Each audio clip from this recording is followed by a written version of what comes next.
नमस्कार दोस्तों, इन दिनों पटना में आप लोग देख रहे होंगे, चाहे वो शिक्षक भर्ती के छात्र हो, दरोगा के छात्र हो, एस्टेट के छात्र हो, हमेशा इस समय पटना में आप लोग छात्रों का आंदोलन देख रहे होंगे। अभी भी टीआरई में सीटों की संख्या बढ़ाए जाने को लेकर अभी भी सरकार कुछ साफ नहीं कर रही है। सरकार का कहना है कि टीआरई 5 लेंगे, लेकिन छात्र का कहना है कि जब आप पहले बोले कि 80,000 1 लाख सीटें खाली हैं, बहाली 1 लाख के आसपास होगी, तो फिर 26,000 सीटों पर बहाली क्यों? अभी भी टीआरई के छात्र परेशान हैं। एस्टेट दे करके एस्टेट को टेक्निकल बता करके रोक लिया गया है।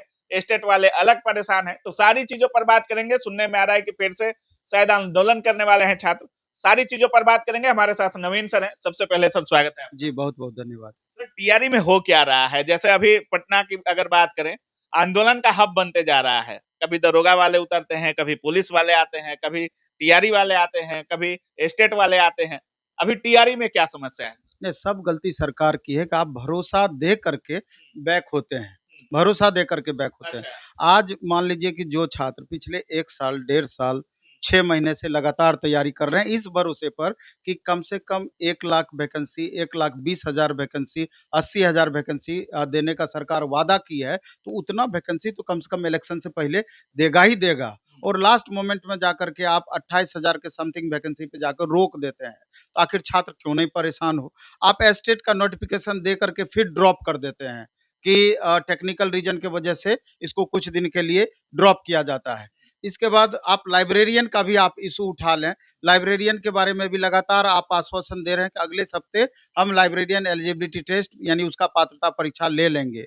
बिहार दरोगा का भी आप ले लें कि बिहार दरोगा का भी आपने वैकेंसी का वादा करके और आप बैक फुट पर आते हैं, कोई चर्चा नहीं होती है। अब सबको ये लग रहा है कि जल्द ही आचार संहिता बिहार में लगने वाला है और एक बार आचार संहिता लग जाता है तो इलेक्शन के बाद क्या होना है या इस दौरान क्या होना है कुछ भी पता नहीं है। सब खुद को ठगा हुआ महसूस कर रहे हैं। तो आखिर आंदोलन पर आंदोलन क्यों नहीं करें? आप 19 तारीख को देखिए दिलीप जी के नेतृत्व में पुनः टीआरई 4.0 में 1 लाख वैकेंसी बढ़ करके होना ही चाहिए।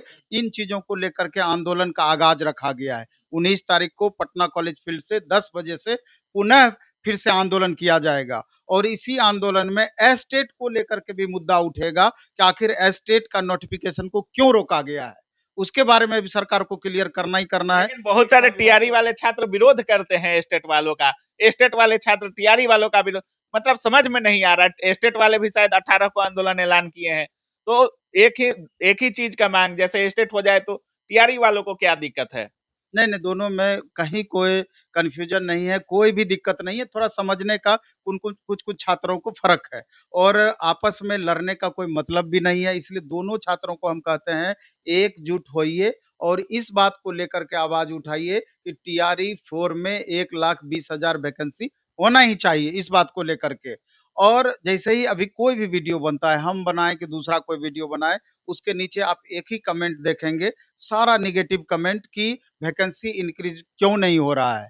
क्या एस्टेट वालों के कारण ऐसा हो रहा है? तो कतई ये बात नहीं है। एस्टेट वाले अपने हक की लड़ाई की माँग कर रहे थे कि एस्टेट का टीआरई 4 से पहले हमारा एस्टेट होना ही चाहिए, जो सरकार वादा किया है। लेकिन वो भी बच्चे बैक फुट पर आ गए हैं, उनका भी नोटिफ़िकेशन निकाल कर के उसको ड्रॉप कर दिया है कि कब तक नोटिफ़िकेशन आएगा। अब सबको हुदहुदी लगा हुआ है कि एक बार 22 सितंबर के बाद या फिर उसके कुछ दिन के बाद बिहार में आचार संहिता लग जाएगी। तो अब सबको लगता है कि आचार संहिता से पहले ये सारा कुछ हो पाएगा कि नहीं। इसलिए मैं तमाम छात्रों को कहना चाहता हूँ कि 19 तारीख के आंदोलन को आप मजबूत करें।